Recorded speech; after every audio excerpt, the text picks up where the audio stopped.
Bonjour à toutes et à tous, bienvenue dans cette nouvelle édition. Le président de la République est de retour en Côte d'Ivoire. Alassane Ouattara a regagné Abidjan ce dimanche après un séjour à Paris. Vous allez le voir, il est accueilli avec son épouse, la première dame Dominique Ouattara, par le ministre d'État, ministre de la Défense, Téné Birahima Ouattara. Le chef de l'État ivoirien répondait à l'invitation de son homologue français, Emmanuel Macron, à prendre part au Forum de Paris sur la paix à la célébration du 75e anniversaire de l'UNESCO. Alassane Ouattara a fait le point de sa visite de travail. On l'écoute. Je rentre d'un séjour en France où j'ai pris part à la 4e édition du Forum de Paris sur la paix ainsi qu'à la célébration du 75e anniversaire de l'UNESCO. Comme vous le savez, la Côte d'Ivoire a auprès de l'UNESCO le prix Félix Houphouët-Boigny pour la paix. Je voudrais avant toute chose remercier le président Emmanuel Macron pour son invitation ainsi que pour l'accueil chaleureux qui nous a été réservé à la Première Dame et moi-même.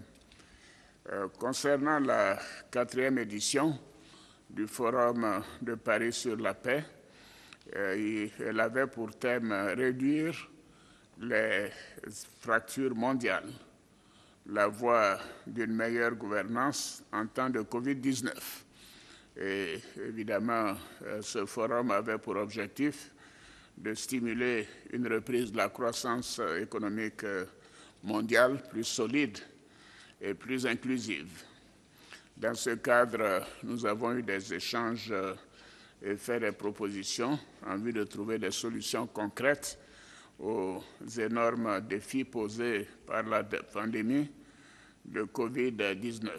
Tous les 4 continents étaient représentés avec la vice-présidente des États-Unis, Kamala Harris, qui représentait les États-Unis et l'Amérique, le président Buhari, qui a représenté le continent africain, et la première ministre du Bangladesh, qui a représenté le continent asiatique. Nous avons, et notamment le président Buhari, insisté sur la nécessité d'aider les pays en développement, et notamment les pays africains, à disposer de doses de vaccins anti-Covid suffisantes pour nos populations, car il a souligné que les réceptions actuelles étaient très faibles et les primo-vaccinés étaient en deçà de 10% au niveau du continent africain, alors que ceux qui ont été vaccinés des 2 doses représentaient plus de 60% en Europe comme en Amérique. Alors, le président Macron a lancé un appel à l'endroit des pays développés pour accélérer les dons de doses de vaccins anti-Covid-19 aux pays en développement et à mettre un accent particulier sur la production de vaccins en Afrique, notamment au Sénégal, au Rwanda, en Afrique du Sud et en Côte d'Ivoire. La France a d'ailleurs déjà fait don de plusieurs millions de doses, aussi bien pour cette année que pour l'année prochaine. Alors, le forum a également abordé les grands défis globaux qui se posent à l'humanité, notamment les questions liées au climat, à la démographie, à la nécessité de la réduction des inégalités et bien sûr la gestion des conflits régionaux. Après le forum sur la paix, j'ai pris part aux côtés d'environ 30 chefs d'État et de gouvernement à la célébration du 75e anniversaire de l'UNESCO, le vendredi 12 novembre. Cette célébration a été l'occasion de saluer le travail fait par la directrice générale, Mme Azoulay, et de nombreuses actions de l'UNESCO en faveur de la paix, de l'éducation et des sciences, ainsi que l'engagement de l'UNESCO au service de la solidarité entre les peuples et la protection du patrimoine culturel de l'humanité. Nous avons exhorté l'UNESCO à poursuivre ses efforts dans la lutte contre la pandémie de Covid-19, qui a un impact négatif sur l'économie mondiale et bien sûr qui contribue à l'aggravation des inégalités sociales et qui désorganise notre mode de vie un peu partout. Alors, en ce qui concerne le panel consacré à l'éducation, j'ai réaffirmé l'engagement du gouvernement de la Côte d'Ivoire en faveur, bien sûr, de l'éducation, de la paix, de la formation, qui sont au cœur de nos actions, ainsi que notre détermination à investir encore plus dans l'éducation, notamment des jeunes filles, pour l'avenir de l'humanité.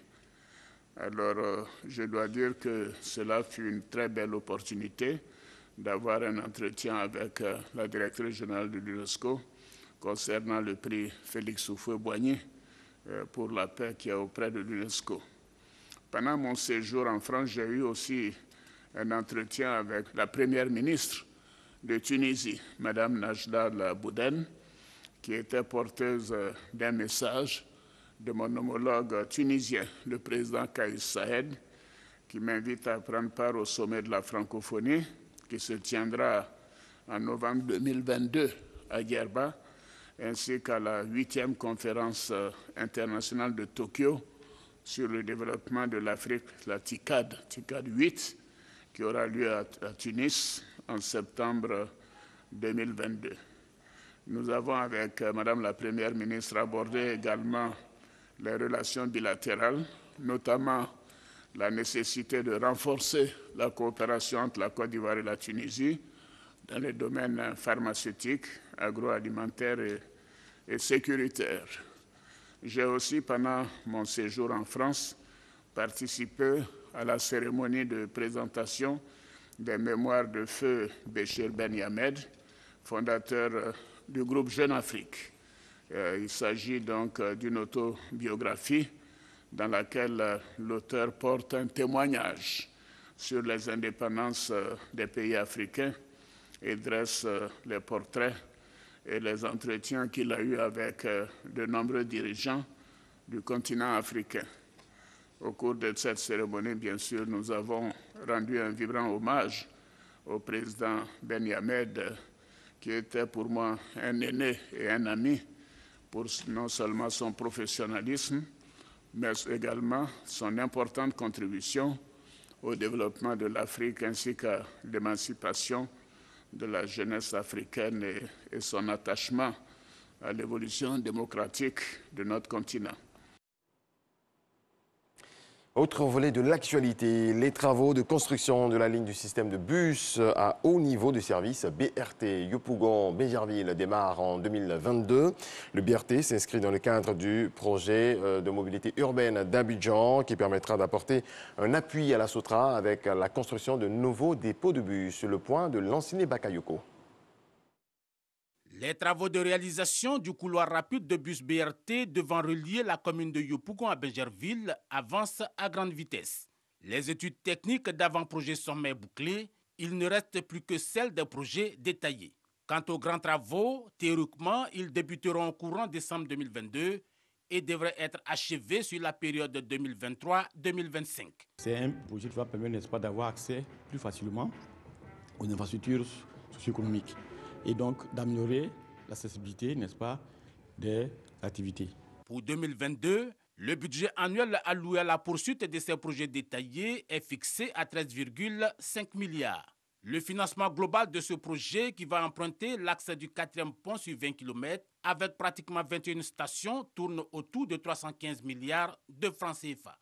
Au regard de l'ampleur de ce projet et des enjeux économiques, environnementaux et sociaux, je voudrais inviter les membres du comité de suivi et de pilotage à participer activement en examinant rigoureusement les activités prévues, les coûts et les délais y afférents.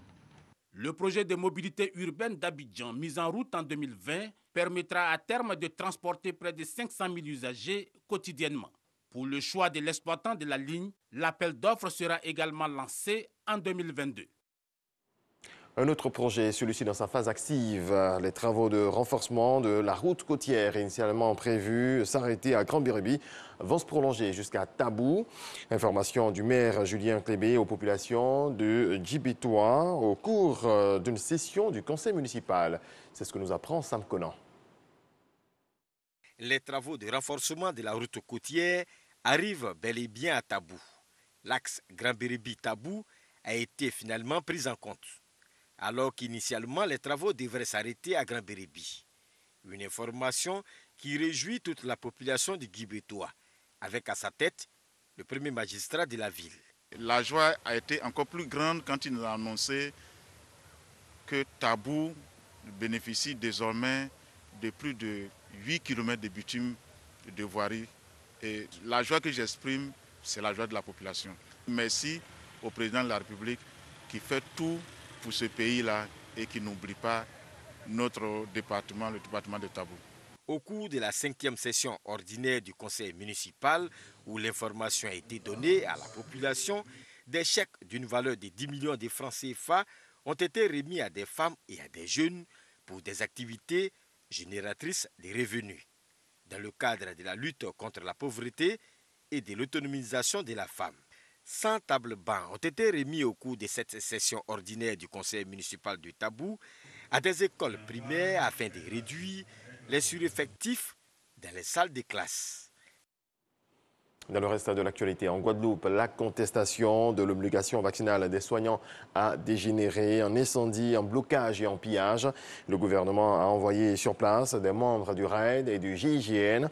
L'opposition accuse l'exécutif d'avoir oublié les Guadeloupéens. On reste en France. Le match Lyon-Marseille, comptant pour la 14e journée de Ligue 1 française, a définitivement été arrêté hier soir, près de 2 heures après que le Marseillais Dimitri Payet a été touché par une bouteille d'eau lancée par un supporter lyonnais. C'est tout pour ce rendez-vous de l'actualité. Merci à toutes et à tous de nous avoir suivis. Excellente journée. Paix dans vos foyers.